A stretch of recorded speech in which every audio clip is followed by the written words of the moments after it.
এই ভদ্র মহিলায় এই ভিডিও আমি আপনাকে প্রমাণ দেখিয়ে দেবো।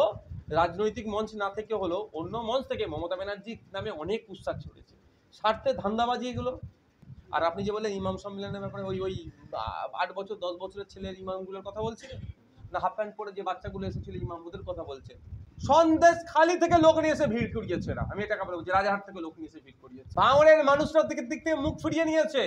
শওকত মোল্লার সাহেবরা মনে প্রাণে বিজেপির বিরোধিতা কোনোদিন করতে যাবে না, কারণ এদের গলা পর্যন্ত হয়ে আছে। ভাইজান, ভাঙড়ের শওকত মোল্লা বলছে যে কেন্দ্রীয় সরকার ওয়াকফ বিল পাস করেছে, আন্দোলন যদি করতে হয় দিল্লি করতে হবে। এবং গতকালকে দেখলাম যে শওকত মোল্লা ঠিক ভাঙড়ের সোনপুরে একটা ওয়াকফ বিলের প্রতিবাদ সভা করছে। সেই সভাতে প্রকাশ্যে ডিজে চলছে, ডান্স চলছে।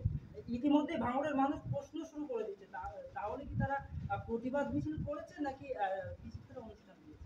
ব্যাপারটা দেখুন, এই মুহূর্তে পশ্চিমবাংলা নয় সারা ভারতবর্ষের মুসলমানরা একটু আতঙ্কে আছে, আতঙ্কিত, চিন্তিত যে তাদের ধর্মস্থান, কবরস্থান, মসজিদ, মাদ্রাসা, ঈদগাহ যে সমস্তগুলো আছে ওয়াকফ যেগুলো করেছে সেগুলো বিহাত করে নেওয়ার জন্য, কেড়ে নেওয়ার জন্য ওয়াকফ বা ইউজারকে অমিট করে দিয়ে কেন্দ্র সরকার অপচেষ্টা চালাচ্ছে। স্বাভাবিকভাবে মানুষ এখন আতঙ্কে আছে।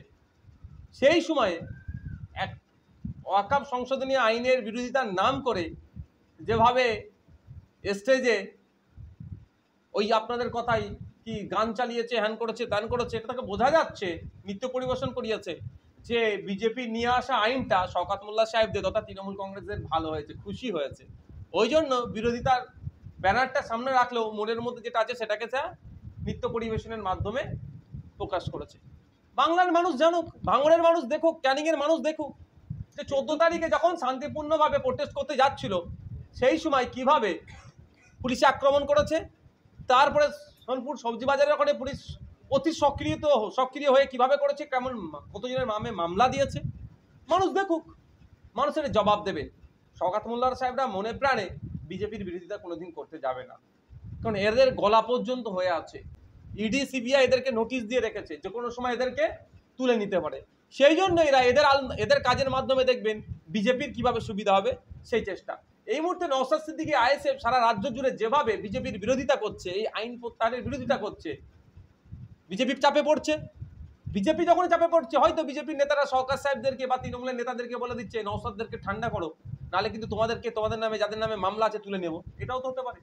এই জন্যই সারা দেশ যখন কেন্দ্র সরকারের বিরুদ্ধে আন্দোলন করছে, ভাঙড়ে দাঁড়িয়ে তৃণমূল কংগ্রেসের নেতারা আইএসএফের বিরুদ্ধে কেন কথা বলছে এটা বুঝতে হবে। কারণ বিজেপিকে আমরা মানে আইন যাতে প্রত্যাহার করে সেই যেমন মাঠে ময়দানে লড়াই করে চাপ দিচ্ছি, আইন সবাই গিয়ে সুপ্রিম কোর্টে গিয়ে আমি মামলা করছি, ফলে বিজেপি চাপে পড়ছে। এই চাপে না পড়ে সেই জন্য আমাকে দুর্বল করার জন্য এই শওকত সাহেবরা এই তৃণমূল্য অপচেষ্টা চালাচ্ছে। ওই জন্য আমার নামে মিথ্যে 5টা মামলা দিয়েছে, আমার হাজার হাজার ছেলের নামে মামলা দিয়েছে। এসব আমি বিস্তারিত আগামীতে বলবো, চিন্তা নেই, ধৈর্য ধরুন। 14 তারিখে আপনাদের শিয়ালদা থেকে যে প্রোগ্রামটা ছিল, শুধু ভাঙড়ের কর্মীদেরকে আটকানো হয়েছে বৈরামপুরে, সেখানে কিন্তু কোনো দলীয় পতাকা ছিল না। গতকালকে দলীয় পতাকার প্রশ্নই আসছে না এখানে, কিন্তু থাকলেও অসুবিধা নাই। বলুন কি বলছেন। কিন্তু গতকালকে দেখলাম যে ভাঙড়ে যে সভাটা হয়েছে, কিন্তু সেইখানে তো ভাঙড়ের মানুষ ছিল না, একাধিক গাড়ি। ভাঙড়ের মানুষরা দিক থেকে মুখ ফিরিয়ে নিয়েছে। ভাঙড় থেকে যতটুকু মানুষ গিয়েছে ভয় দেখিয়ে প্রেশার দিয়ে নিয়ে গিয়েছে। ক্যানিং থেকে লোক এসেছে, হাড়োয়া থেকে লোক এসেছে, মিনাখা থেকে লোক এসেছে, জীবনতলা থেকে এসেছে, সন্দেশ খালি থেকে লোক নিয়ে এসে ভিড় করিয়েছে এরা। আমি এটা বলছি, রাজারহাট থেকে লোক নিয়ে এসে ভিড় করিয়েছে। এদের দুরবস্থা এরা ভালো করে জেনে গিয়েছে, ওই জন্য পুলিশকে দিয়ে আটকানোর চেষ্টা করছে। ব্যাপারটা হচ্ছে শান্তিপূর্ণ গণতান্ত্রিক প্রক্রিয়ায় মিটিং মিছিল যে কেউ যে কোনো জায়গায় করতে পারে, শুধু দিল্লি গিয়ে করতে হবে। যে বলছে তাকে বলবো তাহলে ভোটের সময় দিল্লি গিয়ে ভোটটা চাইবেন। আর ভোটারদেরও বলবো ভোটের সময় যদি ভোট চাইতে আসে এই ধরনের নেতাগুলো তাদেরকে দিল্লিমুখী করিয়ে দেবে। মুখ্যমন্ত্রী যে ইমাম মুয়াজ্জিনদের নিয়ে যে বৈঠক করলো, সেখান থেকে মুখ্যমন্ত্রীও বললো যে দিল্লি গিয়ে বৈঠক করতে, এই মিছিল করতে হবে, প্রতিবাদ করতে হবে। তার সঙ্গে আপনার একটা ভাই কাশেম সিদ্দিক, তিনিও তার সঙ্গে সুর মিলিয়েছে যে দিদি ঠিক বলছে, এটা দিল্লিতে পাশে দিল্লি গিয়ে করতে হবে। কাসেম ভাইজান কি বলেছে আমি শুনিনি, আর মুখ্যমন্ত্রীর কথা আমি শুনেছি, আর ফিরাদ হাকিমের কথাটাও শুনেছি, কারণ এসেছি। কাসেম ভাইজান যদি কথা বলে থাকে, কাসেম ভাইজানও যে কথাটা বলেছে ঠিক কথা বলেনি, ভুল কথা বলেছেন। গণতান্ত্রিক প্রক্রিয়ায় যে কোনো জায়গায় আন্দোলন যে কোনো জায়গায় মানুষ করতে পারবে, হ্যাঁ শান্তিপূর্ণভাবে আন্দোলন করতে হবে। মুখ্যমন্ত্রী এই কথাটা বলেছেন, সেটাতে কথাটা আমি বলবো তিনি রাজ্যের প্রধান হিসেবে কথাটা প্রত্যাহার করে নেওয়া দরকার, আর যারা বলেছে তাদের প্রত্যাহার করে নেওয়া দরকার। ব্যাপারটা একটা আপনাদের বলি, এই জ্বালাটা কোনখানে? কেন বাংলায় আন্দোলন করতে আটকাচ্ছে? বাংলায় আন্দোলন করলে মহারাষ্ট্র আন্দোলনের তীব্রতা বাড়বে, বাংলায় বড় আন্দোলন হলে ত্রিপুরার আন্দোলনের তীব্রতা বাড়বে, বাংলায় আন্দোলন হলে আসামের আন্দোলনের তীব্রতা বাড়বে। ফলে বাংলা থেকে ছড়িয়ে পড়বে আন্দোলনটা সারা ভারতবর্ষে এবং বিজেপি চাপে পড়বে সারা সেন্ট্রাল। সেটা আটকানোর জন্য এইগুলো চলছে। আর আপনি যে বললেন ইমাম সম্মেলনের ব্যাপারে, ওই 8 বছর 10 বছরের ছেলের ইমামগুলোর কথা বলছিলেন না? হাফ প্যান্ট পরে যে বাচ্চাগুলো এসেছিল ইমাম, ওদের কথা বলছেন? কোন ইমামের কথা বলছেন আপনারা? আপনারা দেখেছেন তো, দেখিয়েছেন তো। ব্যাপারটা হচ্ছে ওটা মুখ্যমন্ত্রীকে ডেকে নিয়েছে, অপমান করেছে। কে ডেকে নিয়েছে, অপমান করেছে? খোঁজ নেন। তৃণমূল কংগ্রেসের কিছু নেতার সাথে যুক্ত আছে, কিছু ইমামের নাম করে কিছু লোকজন ঘুরছে, সেইগুলো ভেবেছিল লোকজন হয়ে যাবে, মমতা ব্যানার্জিকে নাম দেবো, সব হয়ে যাবে। অত সহজ নাকি? ইমাম সাহেবরা সব বুঝতে পেরে গেছে যে আসল কে লড়াই করছে কমিউনিটির জন্য, বাংলার জন্য, আর কারা ধান্দাবাজি করছে ইমামরা বুঝতে পেরে গেছে। ওই জন্য আসেনি ইমামরা। ওই জায়গা ভরানোর জন্য কি হয়েছে, এখানে সেখানে ময়দানে বাচ্চারা খেলাধুলা করে, এই চ বিরিয়ানির প্যাকেট দেবো, চ মমতা ব্যানার্জির সাথে দেখা করাবো, এই ধরনের কি বিরিয়ানির প্যাকেটটা মেনলি বলে চ গাড়িতে করে ঘোরাচ্ছে আর এখানে এসে ঢেলেছে। কত হয়েছে? 12-15 হাজারের সিট তো, 2000 1000 দিয়ে আর কি ছুটিতে আটা সামলে হবে? ধরা পড়ে গেছে। বলছেন শান্ত ভারতকে অশান্ত করছে নৌসেনা, এমনটাই বলছেন। ঠিক আছে, আগামী দিনে বুঝিয়ে দেবে। নটোরিয়াস ক্রিমিনাল যে আমি বলছি, ন্যাশনাল হিউম্যান রাইটস কমিশন বলছে, মমতা ব্যানার্জি তাকে বলছেন যে তুই তো বোম বাঁধিস। সে যেখানে যেখানে গিয়ে অশান্তি করেছে। ভাঙড়া এতদিন ছিল না, ও আসার আগে ভাঙড়া তো শান্তি ছিল, ভাঙড়া তৃণমূল ছিল না। হ্যাঁ, রাজনৈতিক লড়াই হয়েছে, মত পার্থক্য হয়েছে, তর্ক বিতর্ক হয়েছে, কিন্তু এই ধরনের হিংসা হয়েছে?